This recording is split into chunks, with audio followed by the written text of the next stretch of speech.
Sull'attentato intimidatorio avvenuto nella tarda serata di sabato ai danni del giornalista Adriano Cappellari all'esterno della sua abitazione di Enego continuano le indagini dei carabinieri.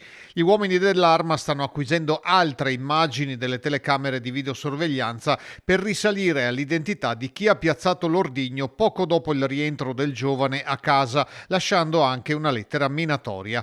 Cappellari già tra novembre e dicembre aveva ricevuto minacce con l'intimazione a non scrivere più articoli riguardanti Don Maurizio Patriciello, parroco di Caivano, noto per il suo impegno civile nella Terra dei Fuochi.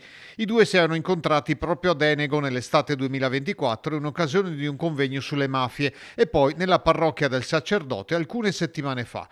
Quanto accaduto nella località dell'Altopiano ha destato preoccupazione anche in Campania, dove il prefetto di Napoli, Michele Di Bari, ha riunito oggi un comitato provinciale straordinario per l'ordine e la sicurezza pubblica.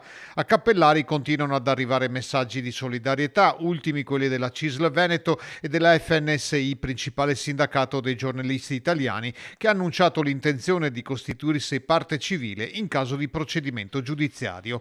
Proprio da Don Patriciello intanto è arrivata una conferma importante, ovvero la sua presenza giovedì pomeriggio a Bassano al forum di Giovani in Festa. L'incontro, già fissato da tempo, si terrà alle 18:30 agli impianti sportivi di Santa Croce. Lo stesso sacerdote lo scorso febbraio aveva ricevuto una lettera minatoria con minacce di morte per lui, per la premier Giorgia Meloni e anche per Adriano Cappellari. A Bassano sono già in preparazione i dispositivi di sicurezza che normalmente accompagnano Patriciello, ma quanto accaduto ad Enego potrebbe far alzare ancora di più il livello dei controlli.